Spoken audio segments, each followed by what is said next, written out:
नमस्कार विद्यार्थी मित्रांनो, स्वागत आहे तुम्हा सर्वांचं अभ्यास गुरु या चॅनलवर।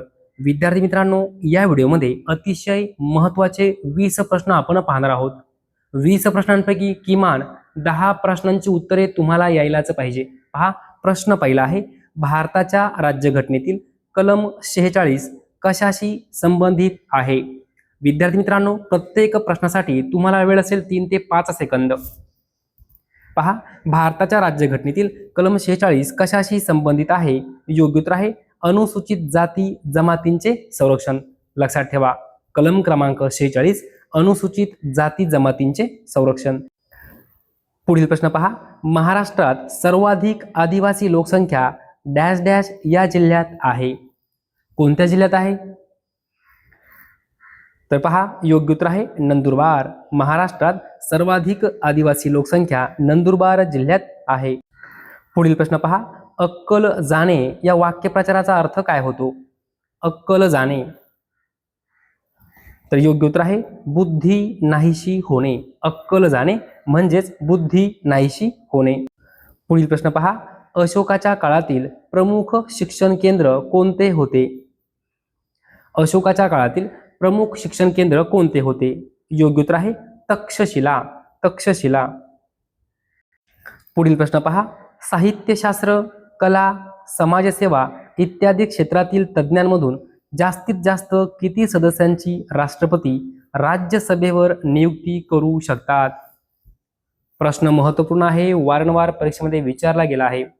साहित्यशास्त्र, कला, समाजसेवा इत्यादी क्षेत्रातील तज्ज्ञांमधून जास्तीत जास्त किती सदस्यांची राष्ट्रपती राज्यसभेवर नियुक्ती करू शकतात? योग्य उत्तर आहे 12। पुढील प्रश्न पहा, लोकटक तळे कोणत्या राज्यात आहे? लोकटक तळे कोणत्या राज्यात आहे? योग्य उत्तर आहे मणिपूर। मणिपूर। पुढील प्रश्न पहा, खालीलपैकी कोणते सामान्य नाम आहे? हा प्रश्न कोल्हापूर पोलीस भरती बॅट्समन 2019 मध्ये विचारला गेला आहे। खालीलपैकी कोणते सामान्य नाम आहे? विद्यार्थी मित्रांनो, पहिला पर्याय आहे मुलगा। मुलगा कोणतं नाम आहे? तर मुलगा हे सामान्य नाम आहे। आता मला सांगा, मी जर म्हटलं तो मुलगा हुशार आहे, हा मुलगा हुशार आहे, किंवा एखाद्या मुलाचं नाव मी घेतलंच नाही, म्हटलं मुलगा, तुम्हाला समजणार का हा मुलगा आहे तो? नाही, म्हणून काय आहे? सामान्य नाम आहे। ज्यावेळेस मी म्हणाल राम, ज्यावेळेस मी राम म्हणेल त्यावेळेस राम नावाचा जो कोणी व्यक्ती असेल तो तुमच्या समोर काय असणार आहे? दिसणार आहे तुम्हाला। ओके, म्हणजे राम काय आहे? विशेष नाम आहे। गंगा, गंगा काय आहे? नदी आहे। गंगा म्हटल्यानंतर आपल्याला लगेच समजतं की नदीचं नाव आहे। गंगा काय आहे? विशेष नाम आहे।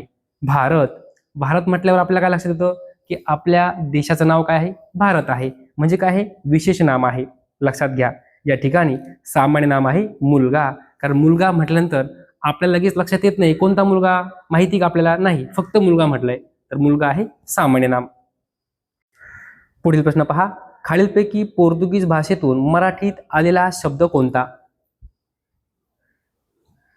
खालीलपैकी पोर्तुगीज भाषेतून मराठीत आलेला शब्द कोणता? योग्य उत्तर आहे काडतूस। काडतूस लिहून ठेवा।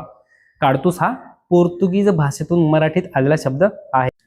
पुढील प्रश्न पहा, फोर्ट सेंट जॉर्ज म्हणजेच व्हाईट टाउन हा पहिला इंग्रजी किल्ला भारतात कोठे उभारण्यात आला? फोर्ट सेंट जॉर्ज, त्यालाच व्हाईट टाउन म्हणतात, हा पहिला इंग्रजी किल्ला भारतात कोठे उभारण्यात आला?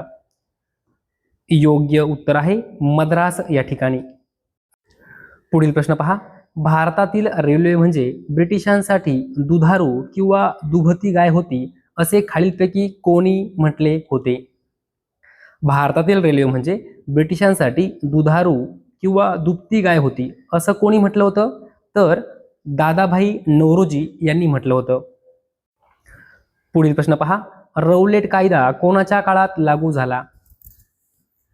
रौलेट कायदा कोणाच्या काळात लागू झाला? योग्य उत्तर आहे लॉर्ड चेम्सफोर्ड।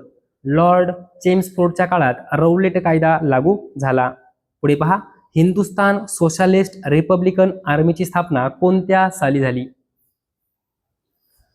योग्य उत्तर आहे 1928। हिंदुस्थान सोशलिस्ट रिपब्लिकन आर्मीची स्थापना 1928। पुढे पहा, खालीलपैकी कोणता आजार हा जीवाणूपासून होतो? पर्याय पहा, विषमज्वर, घटसर्प, पटकी यापैकी सर्व. विद्यार्थी मित्रांनो, विषमज्वर हा जो काही आजार आहे हा जीवाणूपासून होतो. घटसर्प जीवाणूपासून होतो. पटकी जीवाणूपासून होतो. तीनही जे काही पर्यायामध्ये आपल्याला जे काही आजार दिलेले आहेत ते तीनही जीवाणूपासून होतात. म्हणून योग्य उत्तर आहे 4 नंबर पर्याय, यापैकी सर्व. यापैकी सर्व. पुढे पहा, भारत छोडो आंदोलन खालीलपैकी कोणाच्या काळात झाले? तर पहा, योग्य उत्तर आहे लॉर्ड लिनलिथगो. लक्षात ठेवा, भारत छोडो आंदोलन लॉर्ड लिनलिथगोच्या काळात झाले. पुढे पहा, खालीलपैकी कोणता पर्याय अयोग्य आहे, म्हणजे कोणता पर्याय चुकीचा आहे हे आपल्याला शोधायचं आहे. पहा, 25 जानेवारी राष्ट्रीय मतदार दिवस बरोबर आहे का? 100% बरोबर आहे. 26 जानेवारी प्रजासत्ताक दिन बरोबर आहे का? 100% बरोबर आहे. 30 जानेवारी शहीद दिन बरोबर आहे का? 100% बरोबर आहे. विद्यार्थी मित्रांनो, 25 जानेवारी राष्ट्रीय मतदार दिवस, 26 जानेवारी प्रजासत्ताक दिवस आणि 30 जानेवारी शहीद दिन, तीनही पर्याय बरोबर आहे. आपल्याला काय विचारलं आहे, कोणता पर्याय अयोग्य आहे? तर या ठिकाणी योग्य उत्तर आहे यापैकी नाही. सर्व पर्याय काय आहे? बरोबर आहे. म्हणून योग्य उत्तर आहे यापैकी नाही. विद्यार्थी मित्रांनो, लगेच लिहून ठेवा. हे तीनही जे काय आहे दिवस तोंडी पाठ करा. राष्ट्रीय मतदार दिवस म्हटलं की लगेच म्हणायचं 25 जानेवारी, प्रजासत्ताक दिवस 26 जानेवारी आणि शहीद दिन 30 जानेवारी. महत्वपूर्ण आहे, वारंवार यावर परीक्षेमध्ये प्रश्न विचारला गेलेला आहे. पुढील प्रश्न पहा, भारताचा पहिला कृत्रिम उपग्रह कोणता होता? भारताचा पहिला कृत्रिम उपग्रह कोणता होता? योग्य उत्तर आहे आर्यभट्ट. आर्यभट्ट. पुढे पहा, 1857च्या उठावात सर्वप्रथम बलिदान कोणी दिले? योग्य उत्तर आहे मंगल पांडे. मंगल पांडे.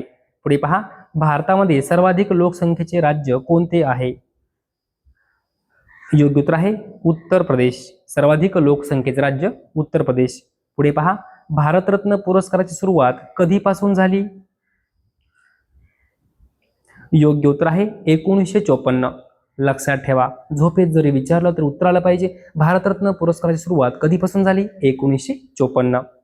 पुढे पहा, छत्रपती शिवाजी महाराज वस्तू संग्रहालय पूर्वीचे प्रिन्स ऑफ वेल्स म्युझियम कोणत्या शहरात आहे? छत्रपती शिवाजी महाराज वस्तू संग्रहालय जे काय आहे त्यालाच पूर्वी नाव काय होतं? Prince of Wales museum.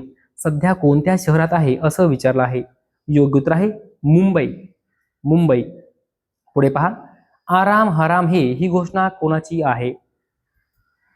आराम हराम हे. योग्य उत्तर आहे पंडित जवाहरलाल नेहरू. पंडित जवाहरलाल नेहरू यांची घोषणा आहे आराम हराम हे. पुढे पहा, भारताचा राष्ट्रीय प्राणी कोणता? सोपा प्रश्न आहे, लगेच उत्तर यायला पाहिजे. वाघ. भारताचा राष्ट्रीय प्राणी कोणता आहे? वाघ. पुढे पहा, रायगड जिल्ह्यातील भात संशोधन केंद्र कोठे आहे? रायगड जिल्ह्यामध्ये भात संशोधन केंद्र आहे ते कोठे आहे असं विचारलं आहे. योग्य उत्तर आहे कर्जत. कर्जत या ठिकाणी भात संशोधन केंद्र आहे. पुढे पहा, डिप्रेस्ड क्लासेस मिशनची स्थापना कोणी केली? 50 वेळापेक्षाही जास्त वेळा हा प्रश्न पोलीस भरतीमध्ये, तलाठी भरतीमध्ये, आरोग्य भरतीमध्ये, वनरक्षक भरतीमध्ये विचारला गेला आहे. डिप्रेस्ड क्लासेस मिशनची स्थापना कोणी केली? योग्य उत्तर आहे वी रा शिंदे, म्हणजेच विठ्ठल रामजी शिंदे. लक्षात ठेवा, विठ्ठल रामजी शिंदे. पुढील प्रश्न पहा, पानिपतचे पहिले युद्ध कोणत्या वर्षी झाले? तर पहा, योग्य उत्तर आहे 1526. पानिपतचे पहिले युद्ध 1526. विद्यार्थी मित्रांनो, पानिपतचे एकूण 3 युद्ध झाले. मग पहिलं युद्ध कधी झालं, दुसरं कधी झालं आणि तिसरं कधी झालं हे आपल्याला माहितीच पाहिजे. पहा, पानिपतचे पहिले युद्ध 1526 लिहून ठेवा. पानिपतचे दुसरे युद्ध 1556 आणि पानिपतचे तिसरे युद्ध 1761. लगेच वहीमध्ये लिहून ठेवा. प्रश्न यावर वारंवार विचारले गेलेले आहेत. लक्षात घ्या, पहिले पानिपत युद्ध 1526, दुसरे पानिपत युद्ध 1556 आणि तिसरे पानिपत युद्ध 1761. तीनही साल तोंडी पाठ करून ठेवा. वारंवार यावर प्रश्न विचारला गेलेला आहे. विद्यार्थी मित्रांनो, जर तुम्हाला हा व्हिडिओ आवडला असेल तर नक्की एक लाईक करा, शेअर करा, सबस्क्राईब करा. धन्यवाद.